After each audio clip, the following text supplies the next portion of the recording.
is the first episode of a new podcast called Gaming in the Black. I am joined by Lee from Addis Gaming, Hello. L, Greetings. and RK. Hello. And what we are is we are starting a podcast that is a Afro-centric podcast detailing the disparities of Black culture in gaming, tabletop, board game, anime, just nerdum in general. Um, I am I I'm 30. I'll be 31. Um, I kind of do everything. I play video games and tabletop games and watch anime and go to conventions and all sorts of stuff like that. You know, I'm an outlier in my community when it comes to that. I'm one of those people that go to hobby shops and I'm the only person of color there. Did you mention your name? I don't think I heard you mention your name. He said he did. Oh, yes. Oh, I did in the no. intro. Oh, my bad. Yeah, no, you're good. Once again, for the people that didn't catch my name in the beginning, I go by Broken Fire on the line or Chris. To some. Then the next person we're going to go to is Lee. Lee's going to kind of give you a synopsis of his experience or who he is. Sure. So my name is Lee Addis. I've been a nerd since I was 8. I started playing D&D, so I've played every white-haired wizard. I've played every purple-eyed, silver-haired elf. I've played every red-bearded dwarf that you can think of. And I realized that there is a lack of representation of women and people of color in positive lights when it comes to the nerd community. And thanks to the internet, we've been able to create a blurred community. That is a community of black nerds, and those aren't black people that just want to be white. I mean, there's a distinct culture around being black and being into gaming and being into nerd culture in general. And I think that it's a topic that is worth discussing. And I think a lot of our contemporaries don't want to talk about it because it's a difficult conversation to have.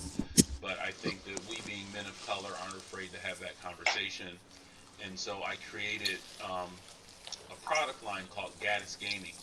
And that product line is dedicated to representing women and people of color and all of the different nuances that come across the black diaspora in the gaming community.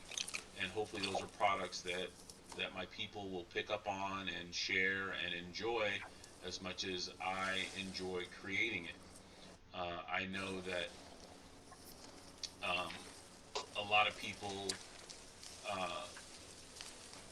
that like when me and Chris first met, we were at a convention, a Warhammer convention. It's more of it's focused on Warhammer tournaments. There was a lot of general gaming going on there, and I created a product called the Gaddis Gaming Tabletopper, and I'm one of the few people that have a product that's patented for gaming. And from that product, I was able to go around into the larger gaming community, and I noticed that we weren't there, right? You know, me and Chris were the only two peoples at the Michigan GT, uh, and that's probably not because there's no black gamers, but black gamers don't feel welcome at a lot of the events because a lot of these things grow from who you know, and a lot of white gamers don't have a lot of black friends, and hopefully that'll change with the younger generation that has more experience with people outside of their artificially created suburban culture of whites only. But we noticed that at the conventions, a lot of the same habits that come from the larger community tend to leak in and not make women and people of color feel welcome. And so I think we can change that and by a process that we use called Gaddis Gamers, where we are positive, we are uplifting, we always make people feel welcome, we never belittle people, um, and I think that goes a long way into creating a atmosphere that people feel welcome to join in, and they want to be a part of it. And we've been doing that for the last 6 years now. As you look on our website, you see all the pictures of the different diverse people at our table. And those are people that are at conventions. They just don't feel comfortable sitting at table with other people because those people don't make them feel welcome, right? I'll give you an example. We were at a convention and we were running a game, or we sat down at a game that another person was running, and a young lady came over, maybe in her early 20s, and she sat down, and then one of the other players hit on her, and she said, "I have a boyfriend," and then he hit on her again, and she didn't say anything, and he hit on her a third time, and she was like, "Really?" And then me and another guy was like, "Dude, she's told you 3 times she's not interested. You know, how many more times are you gonna mess with her?" And she said this is why she has an all-female D&D group, because she's sick of going to places and having guys hit on her. They think that her coming to play a game is somehow an invitation for them, you know, to make passes at her. And I completely understand that, you know. And I think that a lot of people, depending on who you are, and what your station is in life and what your condition in life, will experience a gaming community differently. And I think it's up to us as Gaddis gamers to make sure that everybody feels safe when they sit down at the table, and they're not being bullied, and they're not being harassed or harangued. So that was a discussion that was supposed to happen at the Origins Offline convention, and that panel discussion was being led by Eric Lang, probably one of the most famous person of color that does game design, and that panel was completely shut down and canceled. And then when asked why it was shut down, he just showed a picture of all the board of directors at Origins, and every one of them is a white male. So, again, it's a difficult Right. conversation that people don't want to have because it makes them feel uncomfortable, but they don't understand by doing that, they make other people feel uncomfortable and unwelcome and unwanted. And, uh, and I think that we, by simply having this conversation, can change that tone, make people aware of it, and get a lot of the white supremacy out of our hobby, right? And I think if you look at GW, released that Black Lives support a Black Lives Matter statement, and Warhammer community lost their freaking minds, you know.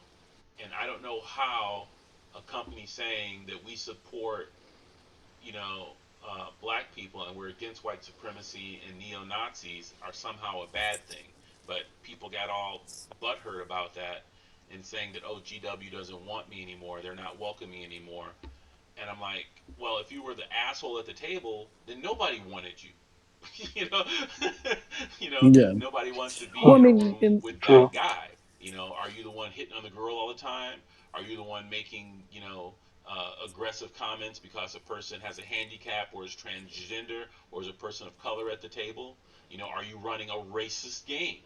I don't know how many people in the gaming community, you know, they come out with their German army and with fully festooned with swastikas. You know, how does that make a Jewish people who's playing the game feel, right? You know, so in the tabletop world, you see a lot of separation, and that's the reason why we're putting this together is we're talking about the different aspects and the different facets, and having that conversation with people who want to listen on what it's like being a black gamer. And a yeah, lot of the issues that we show up and we have is there are black gamers out here, but they don't want to speak up because then they feel like in their gaming groups they're going to be ostracized. disenfranchised. Yeah, Yeah, they're going to be ostracized. People are going to be like, "Oh, well, you spoke up," and then they're not going to play with them. Now, that you're a we're going to go to troublemaker, arcade. right? That if you're in this group and you're the only black person in an 8-person group playing Magic or playing, Yu-Gi-Oh or Pokemon, or the game store isn't going to support you and protect you if somebody decides to go full on white supremacist or Proud Boy on you, then what do, right? So, and we also have a conversation about the different types of gaming. So you have gaming as a general term, but then that branches into two things: tabletop and video gaming. And video gaming, I've heard straight up N-word being said. Like, So, Oh, so like, many times. like, so F you, you effing, Yeah. N-word. yeah. You know, So RK and L and I met each other on Xbox. We met each other two couple years ago looking for groups. And this is a good time for RK to kind of give his experience in that realm, in the video game realm, because that's what he is. You know, he plays a lot of video games. So, RK, can you give us a little bit of your background and a little bit of the experiences you've had with the bigotry on Xbox? Um, okay. Well, I started gaming probably when I finally defeated my father in a mind game, and he finally bought me the PlayStation 2. I think I was, probably like 8 or 7 years old. I always wanted to do gaming, but like, being in a black household, like, um, black people just they don't get it. They weren't supportive of it. It was like go outside, play soccer, play that. It was So, do you want never. to clarify? Not only you're in a black household, but your country itself is a majority of black people. Yeah, but I don't think like the country was one aspect, but it was mostly just the culture of black people, the thought of, a kid sitting at home and just playing whatever, the TV games as they would call them. It was never ideal, and also there was also there was also a lack of understanding of technology itself. So I remember when I asked my father for a TV game, he was like, is that not the same thing as like the remote, playing games on the TV? Like, no, it's different. When I asked my dad for the PlayStation 1 or for the Game Boy, it was the same conversation. And it's only until the PlayStation 2 got around, and like I was begging him for years now, that he finally gave in. I think it's because that's when I hit my peak cuteness. So he finally gave in, and then he got me he got me the PlayStation 2, and like I was in love ever since. And I think for me, I especially with my younger years, I always try to hide my nerdy gamingness because I I always went to like very um like groupie schools. Like those schools where it's like the cool kids and the jocks and the whats and the A whats. lot of clicks. A And lot of clicks. yeah, I went to a lot of clicky schools, especially when I was younger. And because of, I don't know, I think the man upstairs made me as a joke of like, let's take this nerdy kid but put him in an athletic body, see what happens. Um, I was in a lot of like sports teams and I did a lot of sports, and that made me immediately popular. And being popular like that, and also a lot of schools that I went to, because my parents were fortunate enough to, have money. A lot of schools that I went to were white schools, because most private schools in South Africa are predominantly white schools.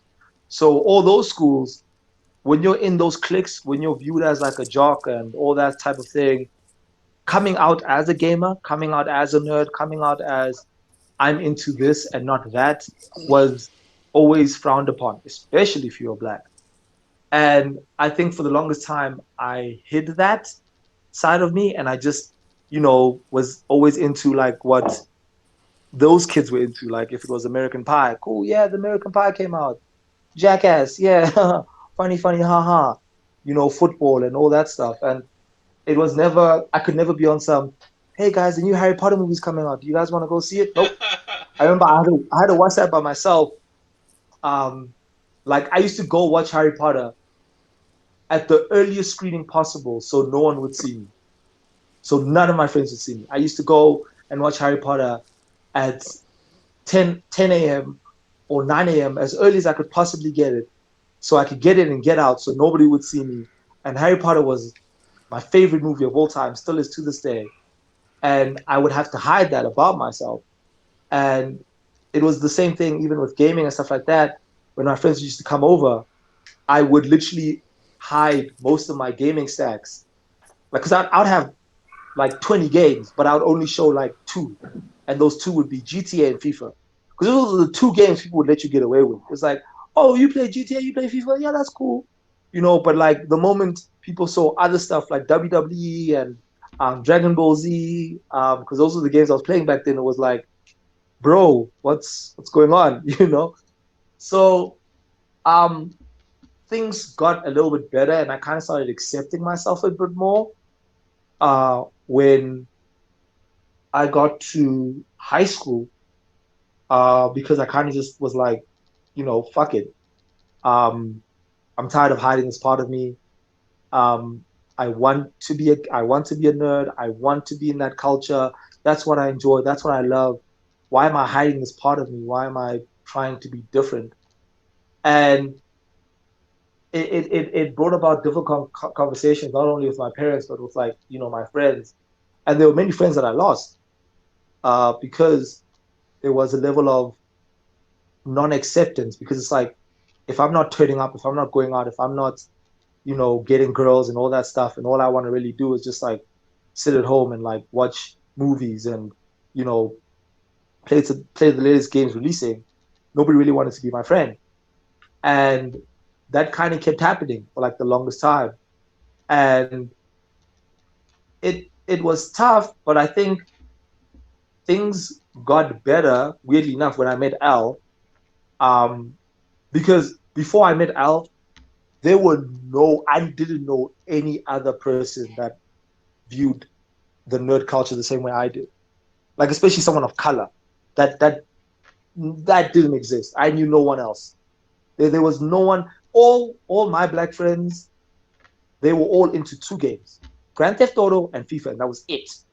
And when it came to anime, it was Dragon Ball Z, and that was it. And that was the popular stuff. If you try to go deeper, no, no, don't even don't even go there. So it's only when I met Al, I was like, oh damn, this guy's exactly like me. He's into the same stuff that I'm into, and that's pretty dope. And I think that's probably why me and Al became such close friends, because we used to literally sit for weekends and just play Age of Empires on our laptops, and we just sit down and just play that. Or we used to, play Xbox and play Dragon Age Inquisition for weeks and weeks on end. We would put our TV side by side. We would put our TV side by side, our console side by side, and we chill in the TV room playing different games or the same game for a week. We wouldn't leave nothing. We just sit there, and that would be us. And that was a pretty big moment for me, because it was like, damn, it not only was it great finding someone that had the same likes that I did, but this was another black man that had the same likes that I did. It wasn't just another white kid out there that obviously wasn't going to accept me, because especially So when you walk into comic book stores, um, I don't know about how it is in America, but in South Africa, very much so. When you're a black kid and you walk into these comic book stores and you walk into these, there's like a certain look that they give oh you. no, it's here also. It's the And same. You Those look people come like from the same stock, they're man. people look at you like, who the fuck is this guy and why is he here? yeah, I don't even think it's that, but it's more like what I got from it. It's more of, this man doesn't know anything. Like, we're about to blow his mind. Like, I remember the first time, um, one of the first instances I had is there was a comic book store near the university I used to go to. And it was back when me and Al were trying to get back into the Yu-Gi-Oh! Gaming, because like, we used to love Yu-Gi-Oh! As kids, and like we wanted to get back into like playing it like properly in tournaments and stuff. So we were looking for a place that sold Yu-Gi-Oh! Cards. And I remember we went to this one comic book store, and um, there were action figures, right? So we walked in and I walked in, nobody was helping me.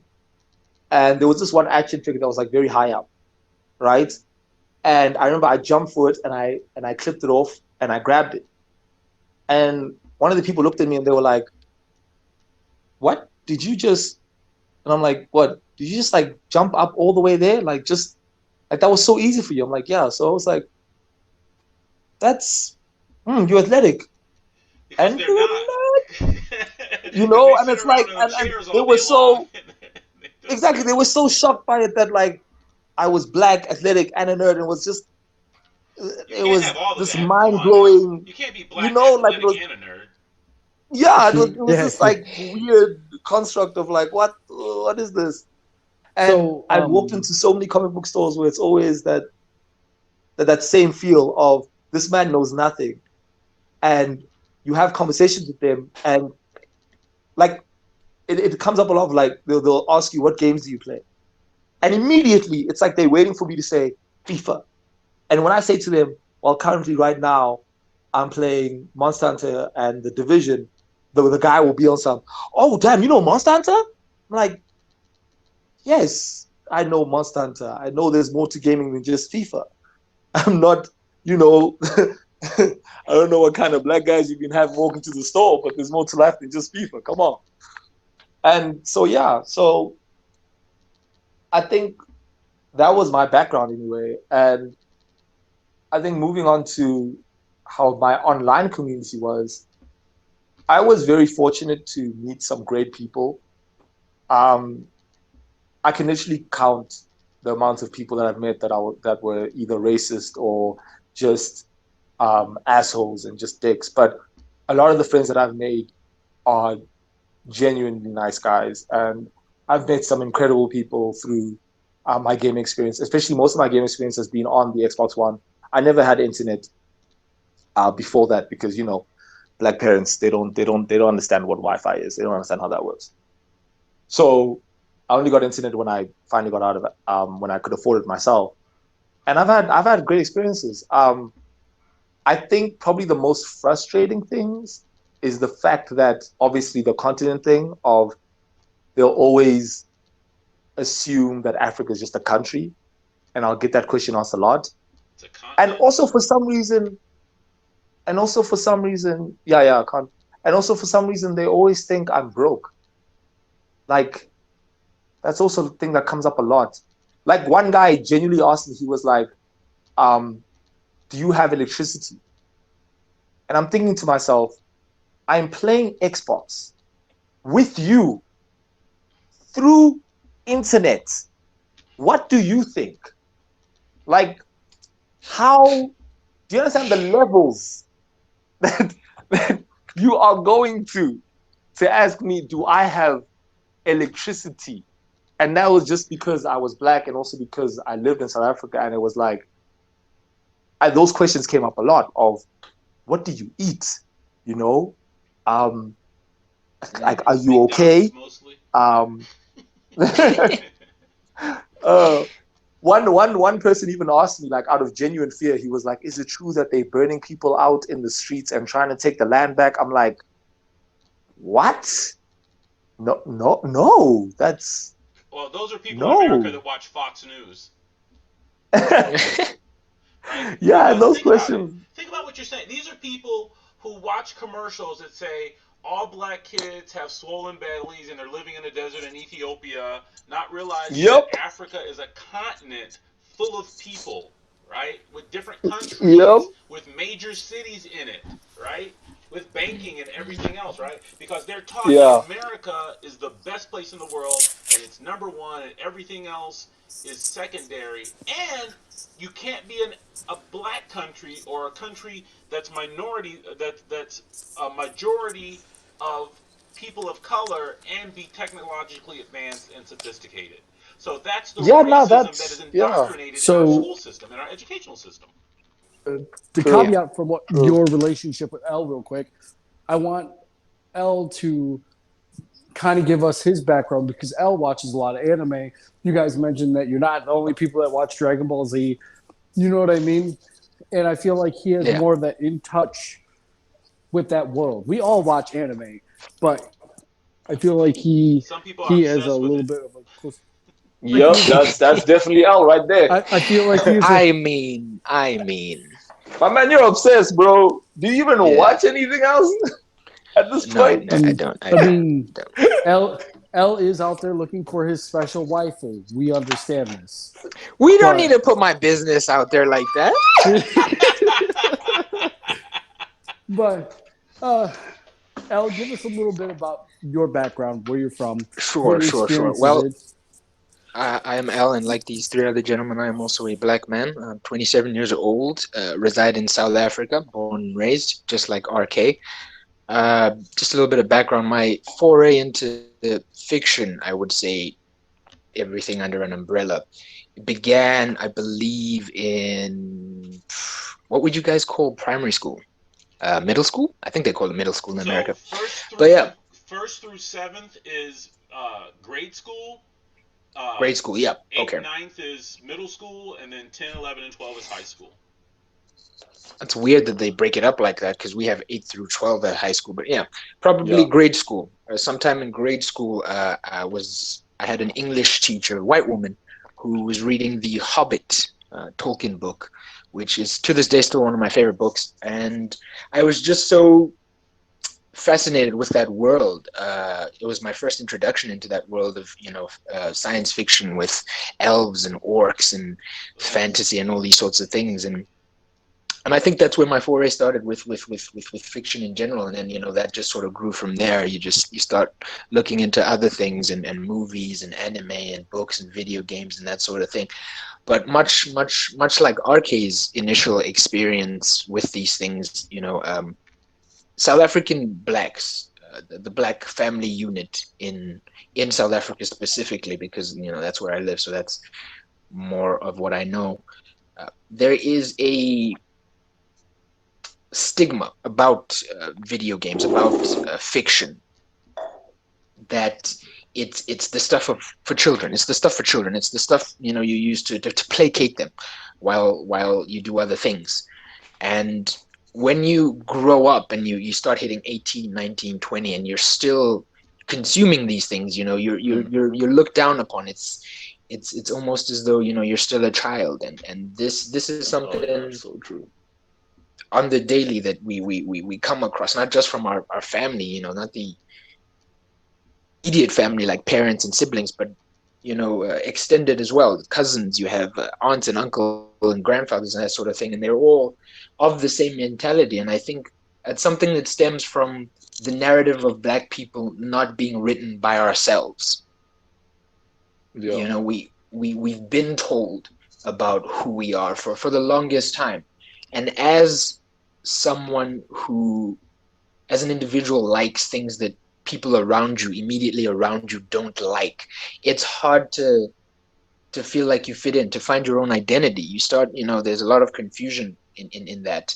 And you start sort of different playgrounds, so to speak, and you start entering different areas. But a lot of the times for me, gaming, online gaming specifically, my first swig into it was very toxic, I will say.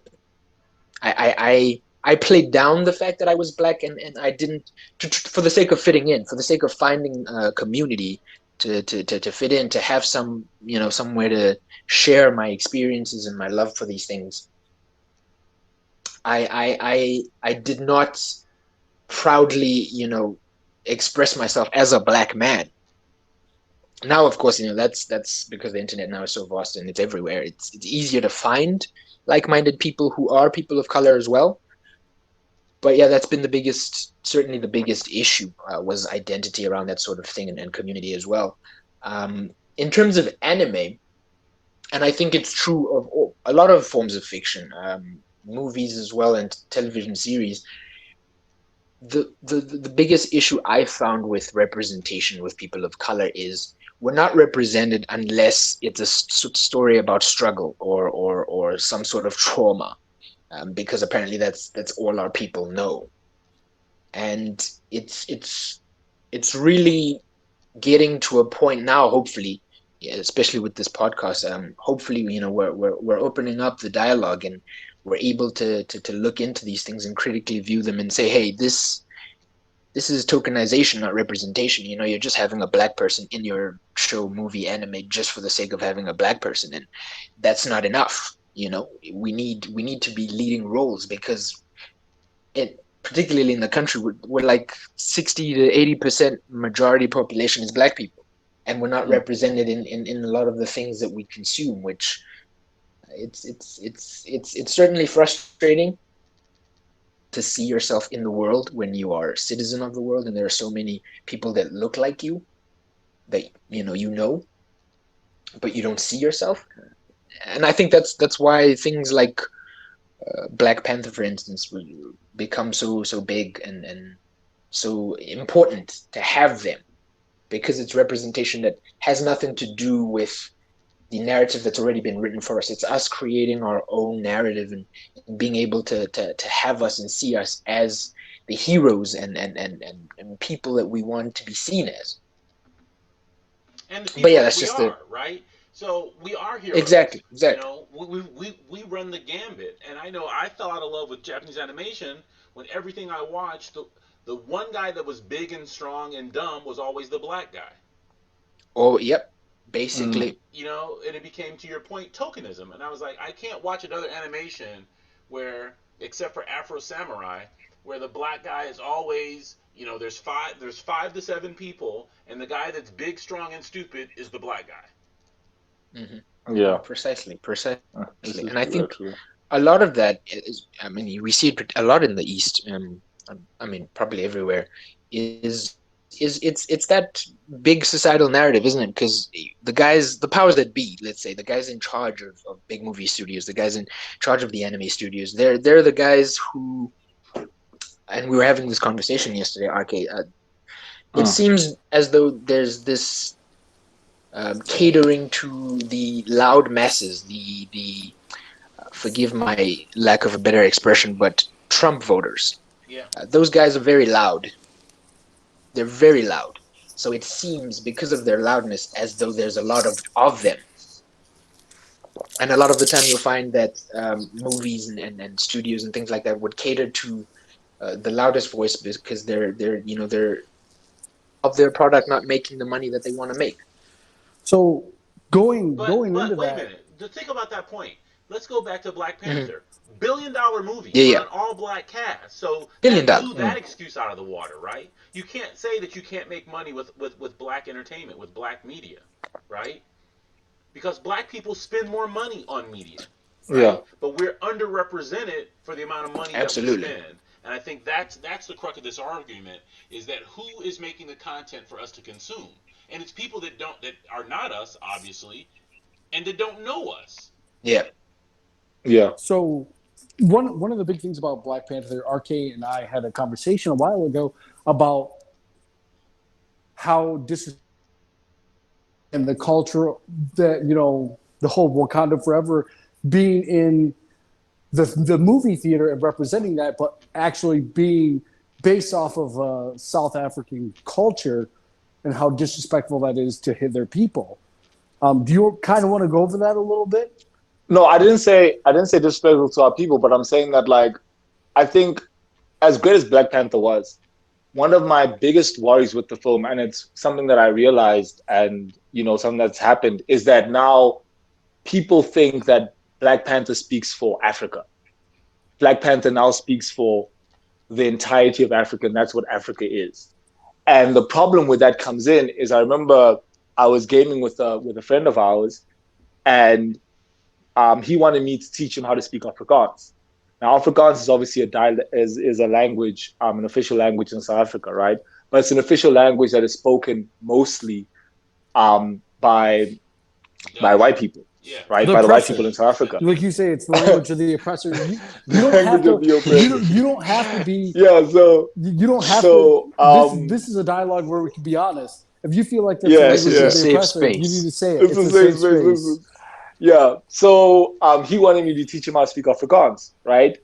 So I told him how to say his name in Afrikaans, and I told him like the greeting, and then as soon as he said that, and as soon as and we were in a party with many other people, and as soon as that was said, everybody else in the party was like Wakanda forever, and I'm like, no, no, It's the no, opposite. no, It's the no. opposite. Those are two different cultures completely. Those one has nothing to do with the other. Like Wakanda Forever and the culture that Wakanda Forever speaks of and the language that they speak in Wakanda Forever is a closer culture, and it's closer language, and that has not that trying to mix that with Afrikaans is a big no, and that is my biggest fear with the Black Panther is the fact that because of how successful it was and because of what it did, it's now I feel like a lot of people are looking at it. A lot of people outside of Africa are looking at Black Panther of like, this is the staple of Africa. This is what Africa is. Wakanda, all of it, all of this speaks for Africa. And it's sad because now you have, because Africa is a massive continent with so many countries with different cultures. We have so many cultures here in Africa, and it's like 280 you can't different take this languages just on the continent of Africa. exactly. You can't take this one movie and say this speaks for everyone. Yeah, that's like saying And Boys I in the think Hood that was speaks for my all black experience, right? exactly, and that was my take on the fact that um, not that Black Panther was an insult, no, but the people that viewed Black Panther are now taking it and using it as using it in a Shorthand. negative tone, using it in a using it wrong completely. And I think for me that's what worried me, because now you're just putting a blanket now on all the other on all the other cultures, on all the other people, on all the other languages in this great continent that we live in. But don't you think that that also gives us lemons that we can make lemonade out of, right? We can use this as an educational point while people are curious about Africa to show the beauty and diversity of Africa, right? To show that that Kenya is not the same as Ghana, that's not the same as Liberia, it's not the same as the Congo, that's not the same as South Africa, right? Even though they're all Yeah, on the African continent, there are unique experiences from the Mm. people, the yeah. geography, all of it is different. The only thing that we have in color is our skin color, right? And how we're treated when Mm. we leave.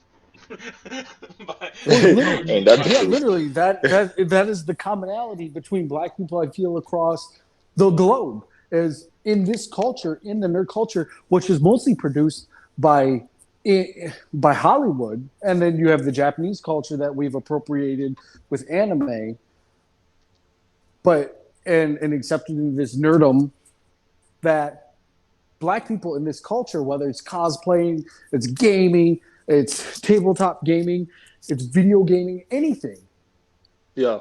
we're seen with this stigma that we're not accepted. Yeah. For me, if anything, I think it's the uncool factor. Like only now, only now, because of what Marvel did, is being a nerd seen as cool. Oh Only no, I now because of completely agree with you. success. Only now because it's as the success of like Avengers and $1 billion, Iron right? Man. It's the money Yeah, attached to yeah, it. Yeah. exactly. I don't So even think it's the Marvel thing. because of that success. No, but like for No, me, the the reason I say money. that is because before Marvel, right? Before Marvel came about, I know mostly amongst my group of friends, and also mostly amongst a lot of people that I hanged out with and a lot of people that I spoke to, being a nerd and being interested in any of that kind of stuff was never seen as cool. It just was not cool. Right. Like it wasn't. Like if you went out there clubbing, drinking, dating, sleeping with women, it wasn't cool. It just wasn't.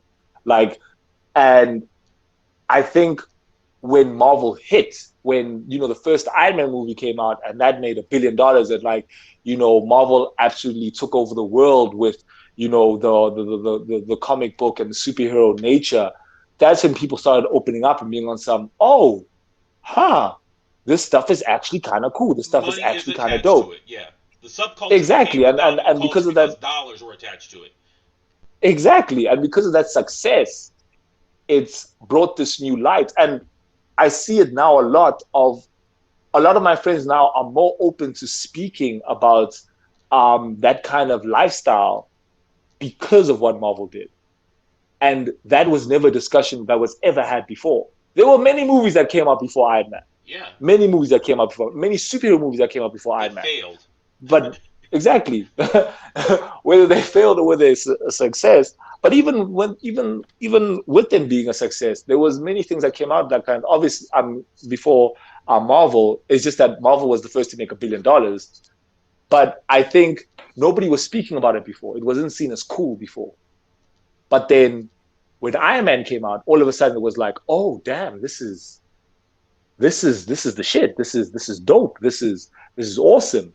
I think I might be into this. And you're like, okay, but are you only into it because this is the craze? Because this is the fab right now? This is what's popular, Right. you know?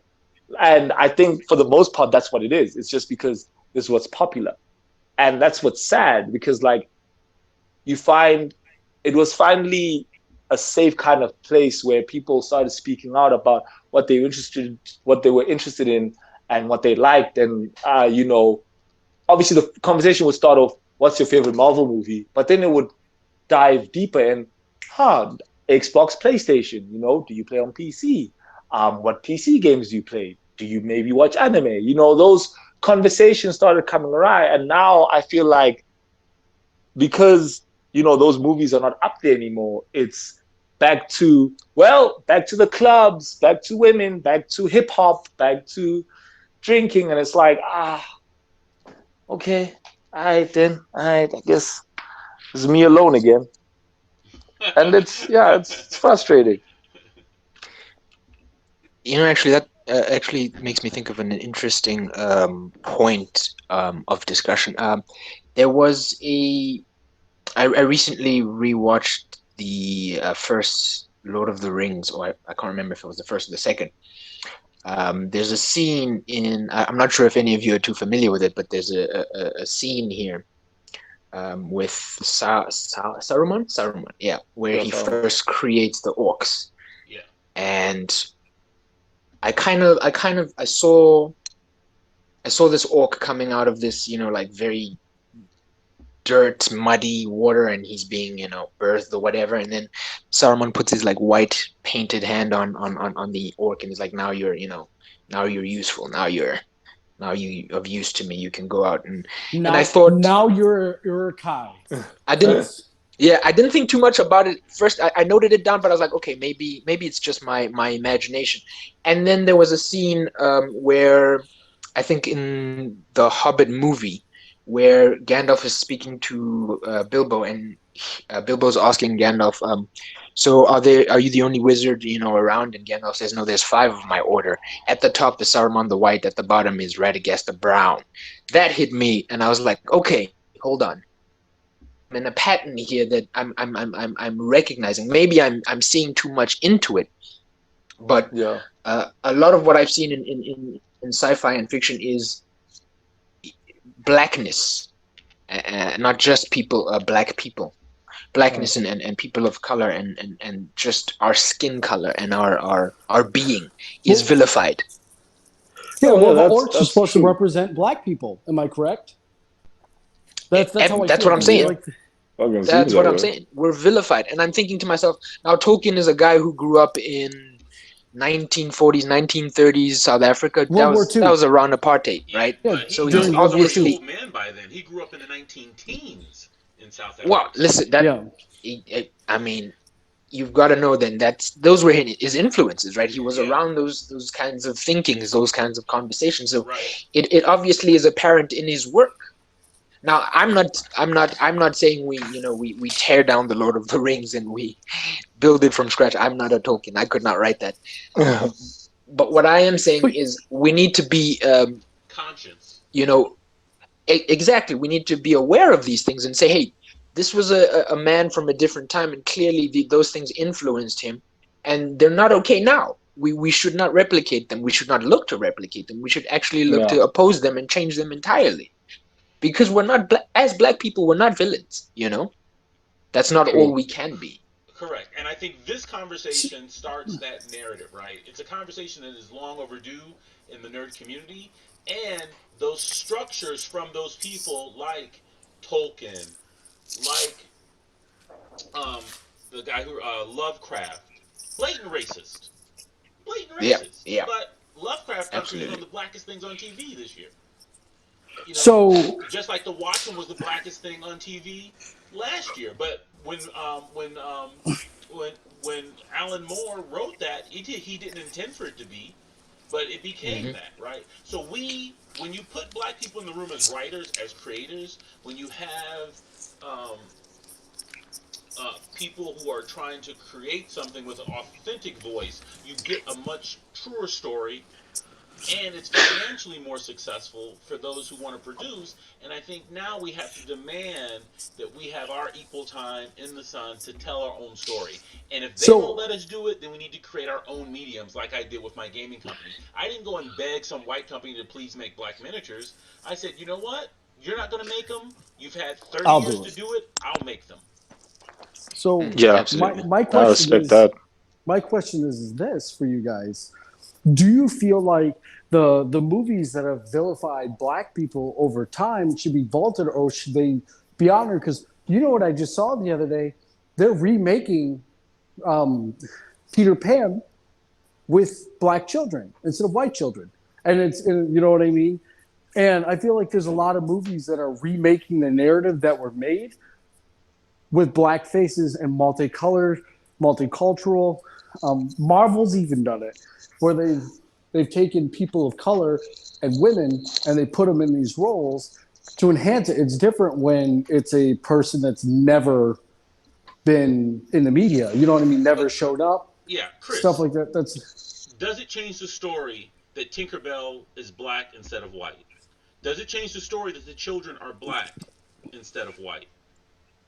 well, yeah. That's No, like I mean, the movie. so Yeah, it doesn't. I think the question becomes, if you tell a story, and for the last 100 years it's just been all white people, and now you want to include other people, does that change the story? Does that change the narrative? If I Oh could take no, Lord of no. the Rings and instead of placing it in Middle Earth, place it in Africa, would that change the story? So Because Middle I'm Earth playing a little of is the a made up fake place, right? Wakanda is yeah. a Yeah, made up yeah, fake place, right? yeah, Black Panther being black is important because he's from Africa. It's an African nation, and he's the leader of that African nation, right? Yeah, So yeah, that's why him and I'm being black is playing. important. But if Tinkerbell is black, it doesn't change Peter Pan at all. If the whole Yeah, cast is yeah, black, it doesn't change Peter Pan at all. yeah. yeah. Yeah, So I'm I playing a was little having of the the. devil's Okay, no, you advocate go. with this. So that's my Uh-huh. question is and like you said, because they're putting black actors in positions that were traditionally white in movies that were traditionally white, it doesn't change it. But the issue that we also run into is when you have black storytellers, things like this. When do you perpetuate the the negative black stereotypes, which we see a lot, compared to positive black stereotypes within nerdom? I've Well, that always, and I had this discussion with Al yesterday, and but it was more of the on the gender base of it. And me and Al were talking about like Ocean's 8, you know, and how they obviously took that and they made, they took the Ocean series and they made it a whole female cast. Um, and my view on, doing those things, I'm not for it because I've always believed in, instead of taking these old movies that were success and whatnot and just switching them up and putting either a female cast or putting, black people in them, I'm not for that. I would rather us have our own new stories, our own new great stories.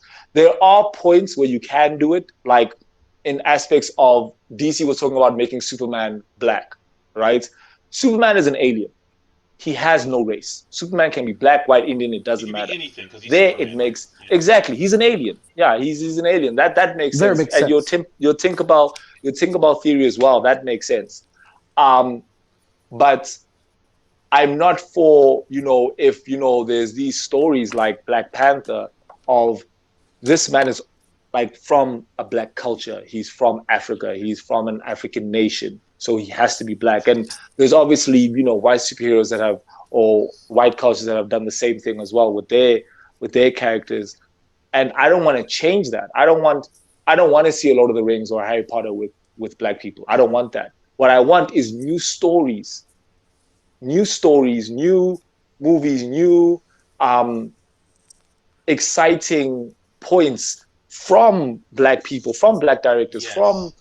black writers, telling these powerful stories, whether it's superheroes or whether it's just successful black Fantasy people. or Like science fiction. when you look at exactly when you look at the success of things like Bad Boys, you know, Bad Boys was a lead cast by two black males, right? And that was a blockbuster film. And that was a whole new story. That was a whole new story, a whole new take. That wasn't taken from that Yeah. was their own thing. And that It became wasn't a a remake of Die worldwide Hard. yeah. It wasn't a Yeah, remake It of was Die it Hard. wasn't. Bad essentially, Boys was yeah. its own thing. Yeah. Yeah, yeah, yeah. And And it was this great, incredible story. And it was powerful. And that's what I want. I want more things like that. I don't want you to just take, I don't know, fucking .007 and make him black. No, I don't want Is you there to a reason go. that 007 couldn't be black? No, there's no reason for that. No, it is. But I'm just saying that, like, I don't want the movement forward to just be on some, okay, now that black people want to be included, let's take all these successful movies, remake them again with just black people. Well, like You know what? Idris Elba. That's not what I want. Idris Elba I is supposed agree to and be the next disagree with 007. you. Okay. I agree and disagree with you, RK. I agree that we should have our own original stories told from our own, perspectives. But I also disagree in the fact that I'm remembering a show. I can't for the life of me remember what that show was. But there was a scene where two white men are talking to each other about putting on a stage production, and there's a black Yeah. man there with them. They're all friends, and the black man asks, "Hey, can I be in it?" And the white guy says, "No, it's set in London in 1790." And the black guy's like, "Oh, right, because black people weren't invented then." And the point of that joke is that we've always been excluded purposefully, Yes. Yeah. right? That's Yeah. just because we were vilified, and there's a whole racism movement and that whole thing. So when they retell classic tales, your Harry Potters, your Lord of the Rings, all of these things, and they now include us, I personally, in terms of identity, in terms of community, and feeling like, shit, I am a citizen of the world. Shit, I can be in these fantasies, in these big blockbuster worlds. I can be included. I can be involved. I would personally love to see that, because to know that, I am represented in that world. It's not a fictitious world where I'm excluded once again, where I'm not seen as equal. Right. So I would personally love to see reboots or remakes with more people of color representation. Absolutely. And think about it. There's Yeah, no. but I think for me, there are new stories coming out that are these blockbuster stories, and I feel like Why not do that's both? where Why do we have to pick It's one? not an either or. It's both and, right?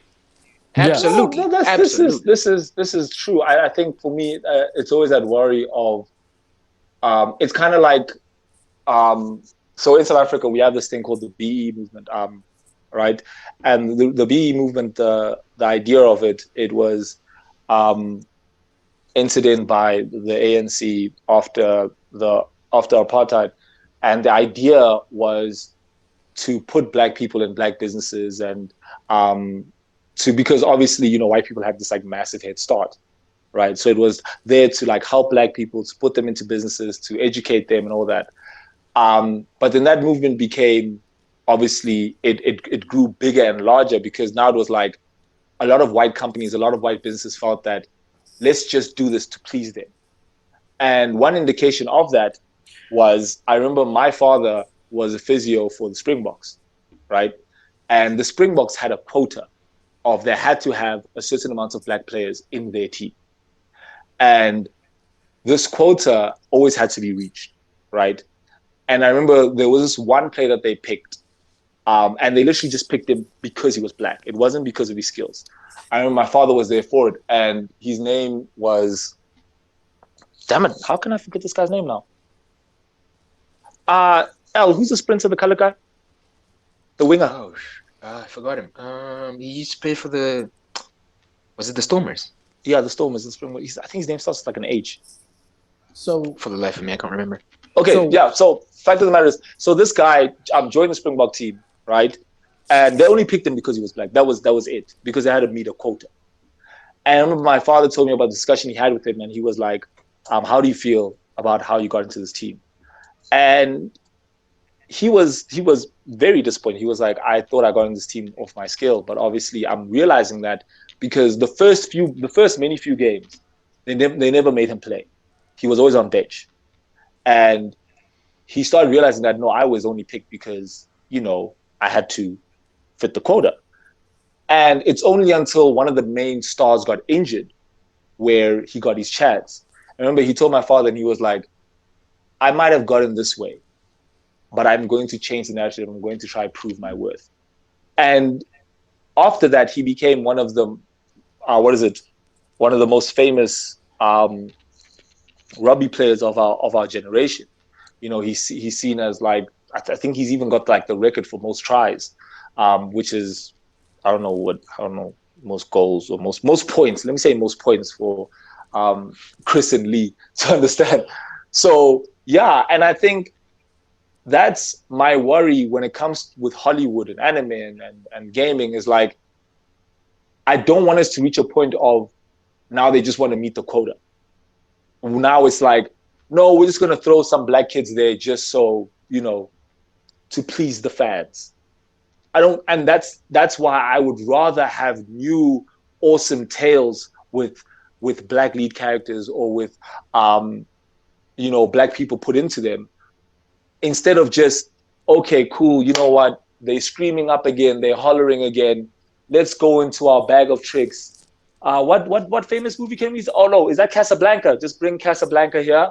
Let's just remake it and make it a black film, just to appease these people. That's not what I want, because a lot of the time that's what it feels like it is. Yeah. That's genuinely what it feels like it is. It Yeah, feels like and the it's just thing an is, you have appeasement so more many than black, like they Octavia trying. Butler is a very famous black science fiction writer. None of her books have been made into movies, right? There's Yeah, tons of black. exactly. There's so much content Yeah, out there's there. so much content that you don't have to do the remake unless they really want to, right? Unless they're Mm. casting actors and they want Yeah, to cast this actor as that. But I think that we as a people also need to support black creators, right? And make their books this number is one true. because we definitely make Japanese animation number one. We consume Oh, their of products like course, crazy. of course. We consume Yeah, everybody else's product, but we turn a jaundiced eye when it comes product from our own people. And I think that's part of Yeah. us internalizing the white supremacist culture that we've been indoctrinated into. And you So Yeah, no, have to absolutely. consciously deconstruct that in your own mind and make a conscious effort to go out and pursue content like that, right? Octavia Butler was never presented to me in any of my science fiction groups. I had to go out and say Mm. I had to say who is a black author. I have to go to a black bookstore and go into the science fiction section and actively look for that, right? There's tons of Yeah. biographies by people, especially if you're holding some kind of ball in your hand or if you're in some kind of sports. But to find somebody that's involved in science fiction or in any other business, any other endeavor that isn't deemed safe for us, right? The safe cultures are music, right? The safe cultures mm. are Music and sports. sports, right? It's Yeah, not. It's not. It's not in animation, even though one of the most prolific. Uh, Brian Habana. Damn, sorry, that was messing me up. Sorry, just been on Brian point. Habana. Sorry, that was driving me crazy. yeah, think Yeah, about no, the carry on. Sorry, people Lee. who wrote Milestone Comics. You know, a bunch of black guys who said, "Look, we're not instead of just whitewashing uh, uh, white characters and turning them black, we're going to create a whole black universe inside DC, right? Because they didn't have black characters in DC comic books until 1975. There was no black people in DC Comics. So Yeah, I know that we're having a good conversation, but we're coming up on that hour and a half point, Okay, and we need to save more content for next week. Um, so there's time. Lee has a Kickstarter going on right now, and it is uh, he's creating black miniatures. And Lee, you want to give a little information about that? Sure. We have created a game line based on for wargaming and miniature collecting and painting as part of the overall hobby. We came up with our own rule set that's really easy to learn. It's called the Guards Rule System. It's the Gaddis Universal Assembly of Rules Data System. We've created our own miniatures line. We have over 2,000 miniatures representing all belligerents in both World War One and World War Two. But the thing that we do that's different is that we include the African American regiments who fought during that time. So we have Senegalese units for African units who fought for the French, and we have the Harlem Hellfighters who fought for the Americans. And for World War II, we have um, more African units from Tunisia and all the French colonies in Africa. But then we also have the 701st Tank Battalion, and this was an ode to my grandfather who fought during World War II, and that was an all-black tank unit because we fought World War II in America with a segregated army. So think about that. We huh. fought a war against Nazism and fascism with a fully segregated army, right? Air Force was segregated, or Jesus. back then it was the Army Air Corps. That is and you had actually the wild. Tuskegee Airmen. That makes Yeah, and you had the Black Panthers and other tank battalions and infantry units that were all segregated. So this is a time period where we can showcase those soldiers and their heroism, because here in America, we're just forgetting about them. As those people from that generation die off, they're just being left out of the history books. They're not being talked about as we celebrate the 70th anniversary of World War II. So what we did is that we dedicated this game and launched this game this year to honor those soldiers and service people, and all of their honor and valor and heroism. And we wanted the black community to embrace this game. And like I said, I was on a web group that had 8,000 members, and if everybody just gave $1, we'd be way past our goal right now, right? So how do you get black people to support black people that are trying to do creative and positive things for the black community? How do we socialize that? How do we send it out? How do we hashtag it? How do we share it on media to let people know that, hey, I'm here, because I don't have the same budget as a Cool Mini or not that just got bought by China for $4 million. I don't have yeah. Eric Lang working for me, to be able to shout that out. Ooh. It's something we have to do from the Yeah. ground up. It's something we have to build, and this is just one step in doing that. So Gaddis Gaming, and to become a Gaddis gamer, is to say, hey, we want everybody at the table. Right, we want more chairs. We're not taking away any chairs. We're not saying you can't be here, young white man. What we're saying is we're putting an extra chair at the table so that black man and that woman can be there.